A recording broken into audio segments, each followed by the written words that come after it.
Bonjour à tous, c'est Paul Dam pour vous présenter une fois de plus un sapin en sucette.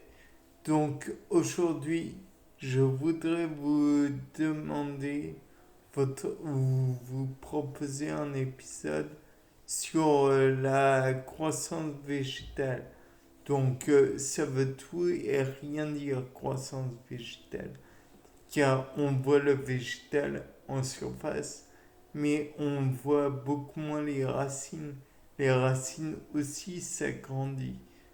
Donc la question c'est est-ce que par exemple on pourrait influencer la croissance végétale via des moyens électromagnétiques? C'est assez vaste. Donc, tout d'abord, comme je le disais, en surface, nous avons les végétaux verts et pigments verts et tout et tout. Sauf que si on bloque l'accès à la lumière, ça va faire des végétaux longilignes, certes, mais ça fera tout de même des végétaux qui n'ont pas de pigments. On peut dire des végétaux en fait carrément étiolés. Mais ce que l'on peut se dire éventuellement, c'est que peut-être que si l'on met un prisme permettant d'obtenir différentes radiations lumineuses, le végétal va croître de façon différente selon la radiation lumineuse. Et peut-être même va-t-il pouvoir va-t-on pouvoir déterminer le genre de radiation que ce végétal préfère. Naturellement, il faut que ce prisme soit face à la lumière blanche du soleil pour avoir un maximum de radiations différentes. Si l'on envoie un seul rayon lumineux, un laser, ça va juste dévier le laser et donc ça n'aura pas vraiment d'impact sur le végétal. De plus, on peut envisager la possibilité, d'après moi, d'essayer de manipuler des bobines électriques. Certes, de prime abord, on se dit des bobines électriques. On n'est pas en physique électrique, mais en physiologie végétale, éventuellement. Donc, on va se dire, oui, donc ça n'a rien à voir. Mais le fait est que la bobine électrique est en fait un câble très long et sans le mettre câble très long enroulé autour d'un noyau de fer, donc câble souvent de cuivre, mais bon, on le met auprès de la plante.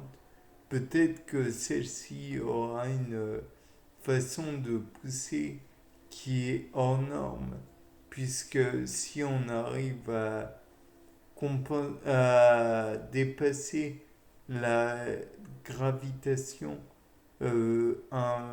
induite par le noyau fer-nickel de la planète, peut-être que celle-ci la plante va grandir, peut-être va-t-elle dépasser la moyenne envisageable.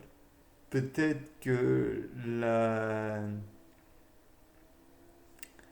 gravitation va la déformer. Là, je n'ai pas la réponse. Néanmoins, ce que l'on peut aussi envisager, c'est de faire non pas une bobine en hauteur, mais je crois que ce genre de bobine dont je vais parler s'appelle une bobine solénoïde ou quelque chose comme ça. À savoir une bobine faite autour de la plante et non plus ça ne va pas faire ploup, ça va juste voilà. Et peut-être que selon ça, il va y avoir, selon l'interaction magnétique, donc, il va y avoir non pas une croissance en hauteur, mais peut-être une croissance en largeur. Donc, voilà. Peut-être aussi qu'il y aurait une influence sur la croissance racinaire. Peut-être que celle-ci grandirait. Et donc, finalement, peut-être qu'en apportant de l'eau simple et avec suffisamment de minéraux, enfin de l'eau normale en somme, peut-être que cette plante va se développer plus et donc peut-être que l'on pourrait aussi relever la sève et relever et déterminer les concentrations des différentes hormones du genre la gibberelline, la l'auxine, enfin je crois que c'est la gibberelline, à voir. L'auxine, ça je suis sûr que ça existe. Et puis les autres hormones de croissance, ou peut-être que cela induirait un défaut dans les défenses immunitaires de la plante. Peut-être serait-elle plus sensible aux actions des différents, comment dire,